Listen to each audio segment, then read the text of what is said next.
a history of the Indian Army on Gallipoli. And so that's... All that great work, what you have done in terms of the research and then bringing into a lovely book, not about the multiple next edition of the books, but what kind of work it has triggered by other historians.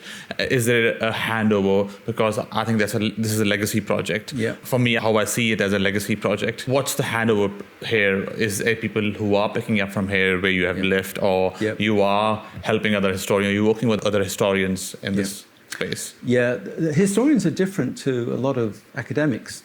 Some academics like to protect what they've done and say, this is my subject and I'm not letting you see my sources or encroach on my field. Well, historians tend not to be like that. So there are at least two books.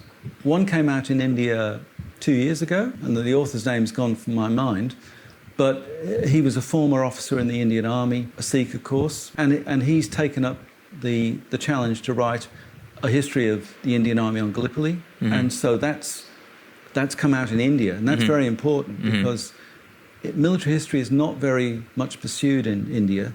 So the fact that an Indian Army officer, a retired Indian Army officer, writes a book about the same subject, but includes new material, quotes material that I looked at but I didn't quote, and puts a different perspective on it in India is a great thing.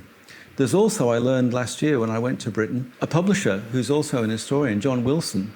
He's writing a shorter book on Indians on Gallipoli, so we can expect that to come out in the near future. Now that's news to me, that's wonderful news, because to be honest, I don't want to go back to it and do more research unless 100 family stories came out of the ether, in which case I might be tempted.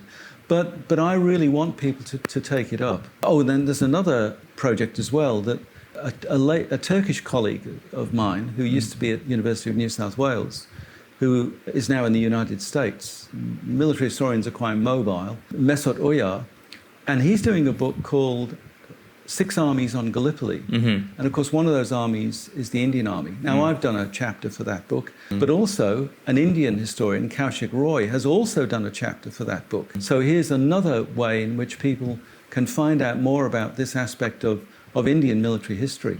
So the more people write books, the better. I'm not jealous of them at all. And I think thank you for supporting the whole project of other people who are trying to reach out to you and get more support from you and the sources and information, and you are very much open to share all of that.